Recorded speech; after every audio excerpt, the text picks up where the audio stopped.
and today we are going to discuss how to use words in our life and how to find out the correct answer in the exam, whether it is banking, IBPS, PO, SBI PO, clerk और RRB exam means कोई भी आप exam की तैयारी कर रहे हो my dear, her exam के अंदर आपको वोकैबुलरी, सिनोनिमस, एंटोनिमस दिए जाते हैं और करेक्ट आंसर फाइंड आउट कैसे करना है इसके लिए आपको क्या करना होगा। तो सिर्फ एक ट्रिक मैं आपको बताने वाला हूँ my dear.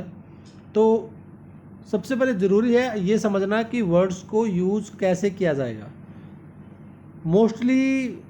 Most of the students यही करते हैं माय डियर कि वो वर्ड्स को याद करते हैं, लेकिन मैं आपको कहने वाला हूँ वर्ड्स को याद नहीं करना है।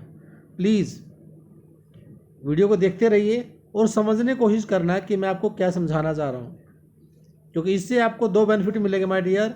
नंबर 1 एग्ज़ाम होगा और नंबर 2 आपको लाइफ टाइम वोकैबुलरी से रिलेटेड, इंग्लिश से रिलेटेड कोई प्रॉब्लम नहीं आने वाली है। चलिए स्टार्ट करते हैं माय डियर। तो फर्स्ट देखिए यहाँ पर आपके सामने सेंटेंस है, be careful while you pluck a rose. कहना चाहता है कि जब आप गुलाब को तोड़ते हो तो केयरफुल हो जाओ। क्यों? You may pick your finger. देखिए यहाँ पर एक वर्ड यूज हुआ है, you may pick your finger with thorns.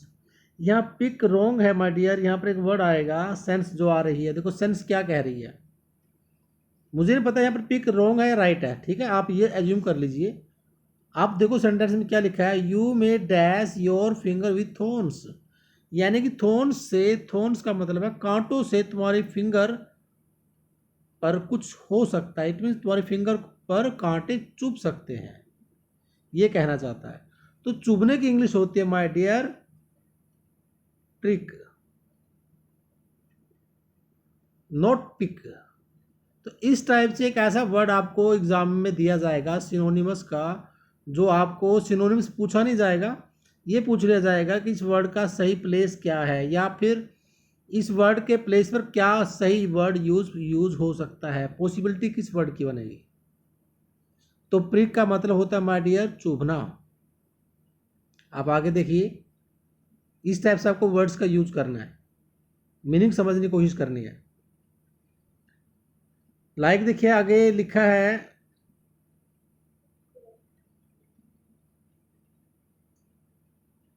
देखो यहाँ पर प्रिक्स वर्ड मिल गया जो अभी हमने डिस्कस किया। Something sharp pricks you, it makes a small hole. ये होल की मिस्टेक है, वर्ड होल नहीं आएगा यहाँ पर, मैं बताऊंगा क्या आएगा।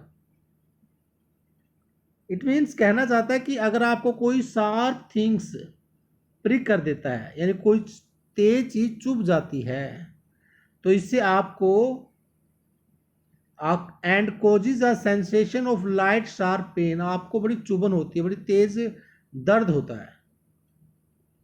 तो यहाँ पर 2 वर्ड्स आपके सामने आ गए my dear. First sensation, second prick. Clear? चलिए आगे सेंटेंस को देखिए, the sharp pricks of conscience are the uncomfortable thoughts you feel when you are suddenly made aware that you have done something wrong। अगर आपको लगता है कि आपने कुछ गलत कर दिया, तो आप इस बात से जब अवेयर हो जाते हो तो आपको कुछ पेन होती है, आपको फील होता है, आप अनकंफर्टेबल, आपको फीलिंग आती है। तो वो क्या करता है, वो pricks of conscience are uncomfortable, यानी कि आपकी अंतरात्मा की जो प्रिक्स है, जो चुभन है, वो अनकंफर्टेबल होती है। तो यहाँ पर भी इसी वर्ड का यूज किया गया है प्रिक्स का, यानी कि चुभन। एक चुभन आत्मा की चुभन, किसी विचार की चुभन हो सकती है, और एक चुभन जो कांटे की होती है। नेक्स्ट आगे देखिए, सेंटेंसेस को समझिए, जोड़िए, सेंटेंस की सेंस क्या बन रही है। तो यहाँ पर एक लाइन है, मैं आपको यहाँ पर कह सकता हूँ, यहाँ पर एक नंबर लेकर चलिए आप। यहाँ पर एक फर्स्ट पॉइंट है, have you ever pricked up your years.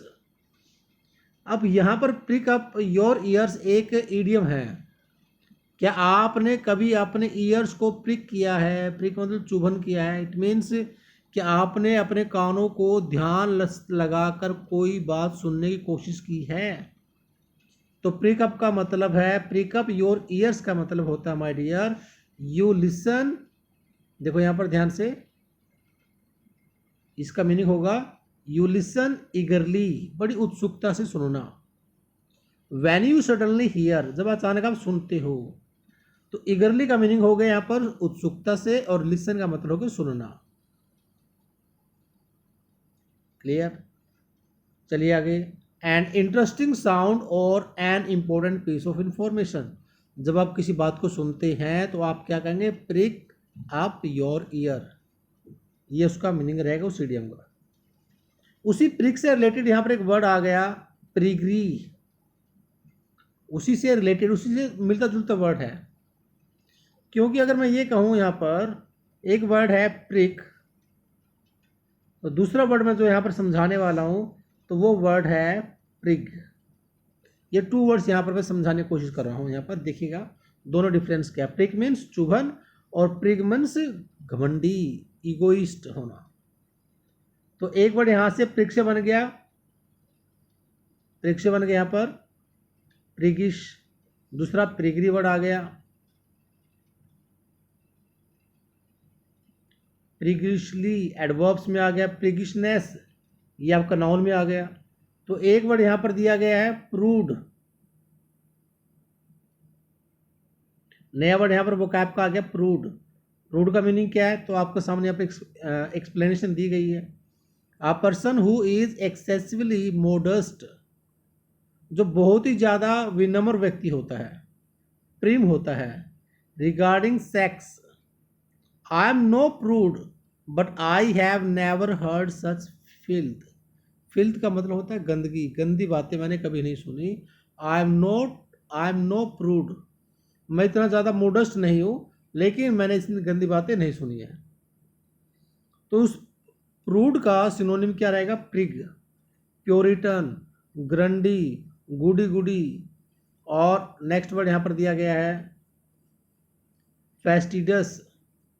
ये सारे वोकैब के वर्ड्स हैं माय डियर, जो सिनोनिमस रहेंगे। क्लियर? चलिए नेक्स्ट आगे देखिएगा। साथ में देखो इस वर्ड को मैंने यहाँ पर इसकी प्रोनाउंसिएशन मेंशन की है। इसका प्रोनाउंसिएशन हम गलत करते हैं, तो ध्यान से देखिए इसका प्रोनाउंसिएशन क्या कह रहा है। फैस्टिडियस, फैस्टिडियस, फैस्टिडियस। तो साथ में प्रोनाउंसिएशन को भी इम्प्रूव कर लीजिए। तो ये सारे यहाँ पर सिनोनिम वर्ड्स मेंशन किए गए हैं। तो यहाँ पर देखो फैस्टिडियस, फैस्टिडियस वर्ड का यूज कैसे किया गया है। फैस्टिडियस ईटर, यानी कि जो पर्सन खाने वाला होता है उसको ईटर बोलते हैं, और जो फैस्टिडियस ईटर होता है उसको हम बोलेंगे जिसको खुश करना मुश्किल है, जो नुक्ताचीनी करता है, जो कमियां निकालता रहता है हर चीज़ में, खाने के अंदर कमियां निकालने वाला पर्सन। ठीक है, तो आगे देखिएगा। इट मीन्स यहाँ पर एक्सप्लेन किया गया है रिक्वायरिंग और कैरेक्टराइज्ड बाय एक्सेसिव केयर, जिसको बहुत ज़्यादा केयर की आवश्यकता होती है, और डेलिकेसी, पेन्स टेकिंग, जो बहुत ही कॉमन होता है। लाइक दिस, यहाँ पर एग्जाम्पल लिया गया है। Sanjeev is very religious, Sanjeev बहुत धार्मिक है बट प्रिग, लेकिन थोड़ा घमंडी भी है, इगोइस्ट भी है। ये वर्ड पहले आ चुका आपके पास। Next, he doesn't like others priggish behaviour, वह दूसरों का प्रीगिस बिहेवियर पसंद नहीं करता।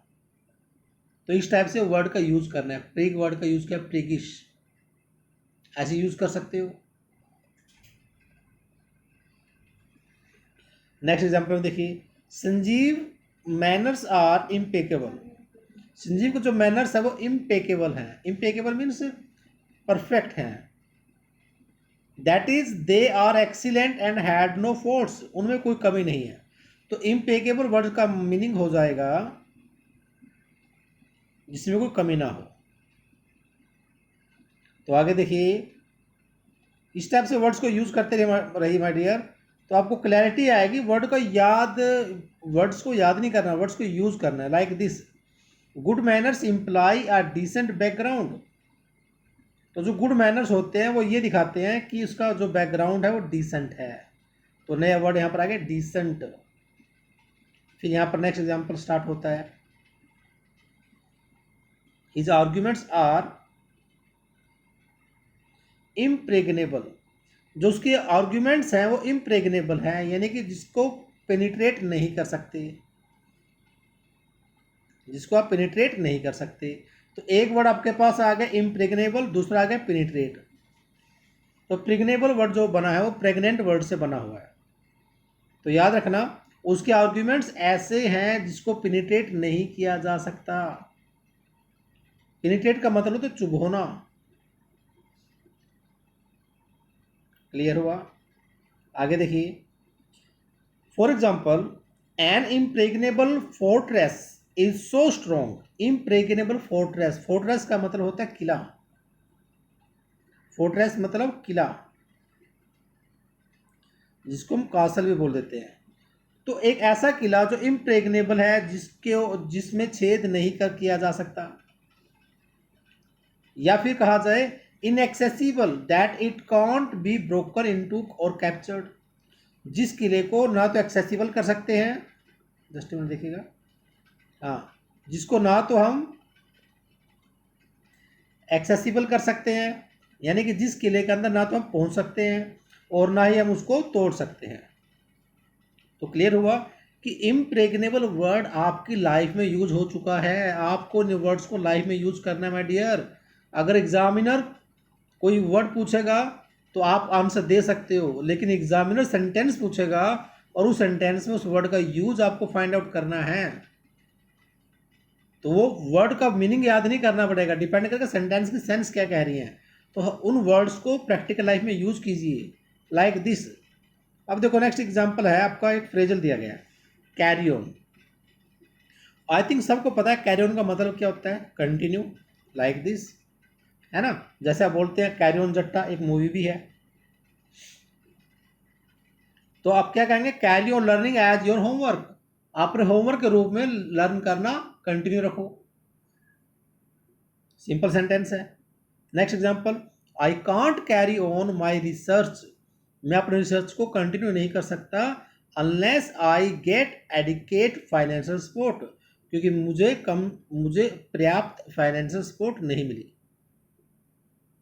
नेक्स्ट एग्जांपल देखो, I was carrying on with my boss. तो जब एक पर्सन कैरी ऑन करता है दूसरे पर्सन के साथ, तो उसका मतलब होता है माय डियर अफेयर होना, लाइक दिस। जिस कैरी ऑन का मतलब होता है कंटिन्यू करना, उसी कैरी ऑन का मतलब होता है having love affair with anyone. तो अगर मैं ये कह रहा हूं I was carrying on with my boss, तो इसका मीनिंग ये हुआ कि मैं अपने बॉस के साथ कंटिन्यू कर रहा हूं? नहीं, इसका मतलब है कि मैं अपने बॉस के साथ लव अफेयर कर रहा हूं। तो ये आपने कुछ नया सीख लिया, क्योंकि एग्जामिनर जब कैरी ऑन पूछेगा तो वो इट मीन्स वो आपसे कंटिन्यू ऑप्शन में नहीं पूछेगा। तो कैरी ऑन का यूज करना माय डियर, प्लीज। बहुत ही इंपॉर्टेंट कंटेंट्स आपके सामने हैं, आप ध्यान से देखते रहिए और इन वर्ड्स को यूज कीजिए, लाइक दिस, क्रॉस शॉर्ट्स। जब तलवारें टकराती हैं तो उसको बोलते हैं आप डिसएग्री, की दो पर्सन डिसएग्री हैं। Like the finance minister was a champion of free market. जो फाइनेंस मिनिस्टर है वो फ्री मार्केट का चैंपियन था, but his colleagues were in favour of state control. लेकिन उसके कलीग्स स्टेट कंट्रोल के फेवर में थे। सो व्हेन द कैबिनेट, देखिए यहां पर, so when the cabinet met on economic reforms. तो जब कैबिनेट ने इकोनॉमिक रिफॉर्म्स किया तो द मिनिस्टर क्रॉस्ड सोर्ट्स। तो दो मिनिस्टर क्रॉस सोर्ट्स डिसएग्री हो गया विद हिज कलीग्स, अपने कलीग्स के साथ, एट क्रॉस पर्पजेस। तो ये आपका नेक्स्ट फ्रेज है। तो क्रॉस पर्पजिस का मतलब होता है माय डियर, याद कर लीजिए, यहाँ पर नोट कर लीजिएगा, मिसअंडरस्टैंडिंग। अगर दो तलवारें आपस में क्रॉस करती हैं, सोर्ड्स क्रॉस करती हैं तो डिसएग्री है, और अगर पर्पज क्रॉस करता है तो इट मीन्स मिसअंडरस्टैंडिंग है। तो लास्ट सेंटेंस से दिखेगा, husband has mistaken something to be a lover of his wife. Husband ने अपने पत्नी हस्बैंड ने किसी चीज़ को, किसी व्यक्ति को अपने पत्नी के लवर के रूप में गलती से किसी को समझ लिया। यानी कि हस्बैंड ने गलती से किसी को अपने वाइफ का लवर समझ लिया। तो इस सेंस में क्या यूज़ किया गया, देखिए, इफ़ आ पीप, सॉरी यहाँ ए नहीं आएगा, बाय मिस्टेक है ये। If people are at cross purposes, अगर लोग क्रॉस करते हैं पर्पज को तो इट मीन्स होती है there is misunderstanding between them because they are talking और थिंकिंग ऑफ डिफरेंट थिंग्स, क्योंकि वे दोनों अलग अलग चीज़ों के बारे में बातें कर रहे हैं लेकिन कुछ और समझा जा रहा है। इट मीन्स दोनों व्यक्तियों को अंडरस्टैंडिंग कहीं ना कहीं मिसअंडरस्टैंडिंग हो रही है। तो माय डियर, इस टाइप से जो कंटेंट्स मैं आपके सामने लेकर आया हूँ, इस कंटेंट्स को ध्यान से समझिए, यूज़ कीजिए, और अगर आप डेली बेसिस पे यूज़ करते हैं तो मैं गारंटी के साथ कह सकता हूँ माय डियर, आपको जो मर्जी एग्ज़ाम हो, आपको किसी एग्ज़ाम में कोई प्रॉब्लम नहीं आ सकती है। क्लियर? तो my dear, don't forget to share, subscribe and like the videos. Please videos को शेयर कीजिए, और फ्रेंड्स, वो आपके जो भी फ्रेंड सर्कल में है सबसे वीडियो को सब्सक्राइब कराइए प्लीज़। कर सकते हो ना, इतना तो कर ही सकते हो, आपके साथ आपके लिए इतना कंटेंट्स लेकर आ रहे हैं। ओके।